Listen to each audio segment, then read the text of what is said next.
మన నడవడిక main theme ఏంటంటే దేవుణ్ణి సంతోషపెట్టేవారుగా ఉంటాము. మన జీవితంలో చాలా దశలు ఉంటాయి. ఇప్పుడు చిన్నపిల్లలుగా ఉన్నప్పుడు అమ్మ నాన్నని సంతోషపెట్టే దశ ఉంటుంది. యవనస్తులుగా ఉన్నప్పుడు మనం ఇష్టపడే వారిని సంతోషపెట్టే దశ. ఆ తర్వాత పెళ్ళైతుంది, లేకపోతే ఉద్యోగం అనుకుందాం. తర్వాత ఉద్యోగం, మనం ఎవరి దగ్గర అయితే పని చేస్తున్నామో వాళ్ళని సంతోషపెట్టే, యజమానిని సంతోషపెట్టే పని.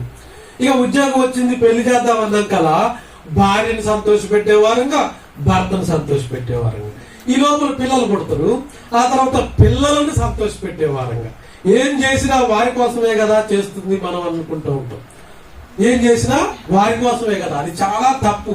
అపవాదిగాడు మన మైండ్లల్లా లోకము ద్వారా నూరిపోస్తున్న విషయం ఏంటంటే మనం బతికినా చేసినా మన పిల్లల కోసమే కదా అని. పిల్లల కోసం మిమ్మల్ని దేవుడు మీ తల్లి గర్భంలో పుట్టించలేదు. దేవుడు మిమ్మలను మీ పట్ల దేవుడికున్న పనిని మీరు ఈ భూమి మీద చేయాలని దేవుడు పుట్టించాడు. అంతేగాని కోటి విద్యలు కూటి కొరకే, ఎంత చేసినా పిల్లల కొరకే, పిల్లలకు మించింది ఇంకేమి లేదనే పెద్ద పొరపాటులో అంత వాళ్ళకే ఖర్చు పెడతాడు. ఆ తర్వాత వాడేమో అమెరికా వెళ్తాడు, నేను ఇండియా రానంటాడు. పెట్టిందంతా వాడికే అయిపోయింది. ఇప్పుడు వీళ్ళు చాలా పేదగా బతుకుతుంటారు. ఉన్న ఒక్క కొడుకు కూడా రమ్మంటే రాడు ఇంక వాడు. ఎందుకంటే మళ్ళా వస్తే ఆ దేశం వాళ్ళు మళ్ళీ రానిరు అనమాట. సో మళ్ళీ రానిరు కాబట్టి ఇక నేను రాను, మీరు అక్కడే నేను ఇక్కడే వాట్సాప్ వీడియో కాల్ చేసుకుందాం అంటున్నారు అనమాట. కానీ కళ్ళ తల్లిదండ్రులకి వాట్సాప్ వీడియో కాల్ కాదు, కళ్ళ ముందల ఉంటే వాళ్ళకి సంతోషం ఉంటుంది. సరే, సంతోష పెట్టేవారుగా. ఇప్పుడు పిల్లలు సంతోష పెట్టేవారు ఉంటాం. ఆ తర్వాత కొంతకాలానికి ఆ పిల్లలు పెద్దవాళ్ళై వాళ్ళు మనవాళ్ళకి వస్తారు. ఈసారి గ్రాండ్ చిల్డ్రన్ సంతోష పెట్టేవారిగా తయారవుతారు. ఇక మన జీవిత కాలం అంతా మొదట్లో తల్లిదండ్రులు, తర్వాత అలా మనం ఇష్టపడ్డవారు, తర్వాత మనం పనిచేస్తున్నటువంటి ఆ యజమానులు, ఆ తర్వాత మనం పెళ్లి చేసుకున్న భార్య భర్తల్ని, తర్వాత మన గ్రాండ్ చిల్డ్రన్ ని, ఇలాగా ఎవరినో ఒకరిని సంతోష పెట్టే జీవితమే జీవిస్తూ ఉంటాం. ఇంకా ఆడపిల్లలకైతే ఇంకా చాలా కష్టం. మొదట్లో తల్లిదండ్రులు చెప్పినట్టు వినాలి, తర్వాత భర్త చెప్పినట్టు వినాలి, ఆ తర్వాత పిల్లలు చెప్పినట్టు వినాలి తల్లులు. ఎందుకంటే పిల్లలు పెద్దగా అమ్మ నీకేం తెలియదు అంటారు అన్నమాట.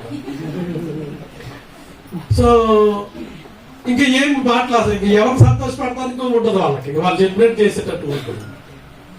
అందుకనే 35-40కి వచ్చినాక స్త్రీలు ఎట్లుంటారంటే ఇక చాలు, ఇక బతికినంత కాలం అప్పుడు నా తల్లిదండ్రుల కోసం, ఇప్పుడు నీ కోసం, ఇప్పుడు పిల్లల కోసం, ఇక ఎవరి కోసం నేను బతకను, నాకేది కావాలో అది చేస్తా అంటారు అనమాట.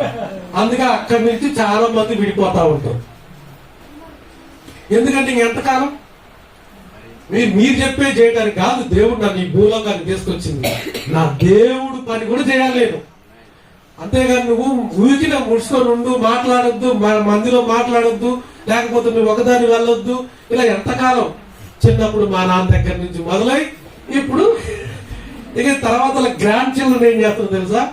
వాళ్ళు కూడా చెప్తుంటారు, తాత ఇటు రా అని తీసుకెళ్తుంటారు వాళ్ళు. మనకేం ఆప్షన్ ఉండదు ఇంకా.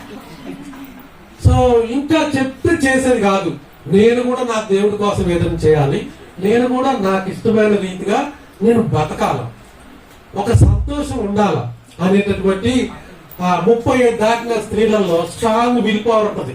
30 దాటిన వాళ్ళు ఎవరు భార్యకేం భయపడరు, ఇక భర్తకేం భయపడరు. ఇక ఏంటి మాట్లాడదా చెప్పండి అని అంటారు.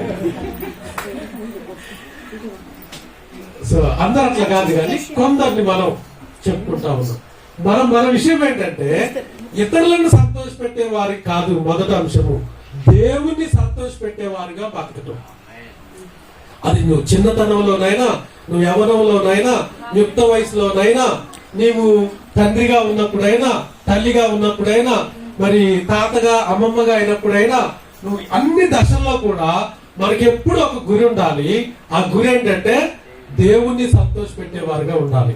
మరి మొదటి విషయంలో దేవుణ్ణి సంతోష పెట్టేవారుగా ఉండడానికి ఉండటం అనేది దేవుని ఆజ్ఞ అంటా ఉన్నాడు. మొదటి వచనం చూడండి, మీకు ఇచ్చిన ఆజ్ఞను మీరు ఎరుగుదురు అంటే మీకు జ్ఞాపకం చేస్తా ఉన్నాను. దేవుడు నాకు ఇచ్చాడు ఆ ఆజ్ఞను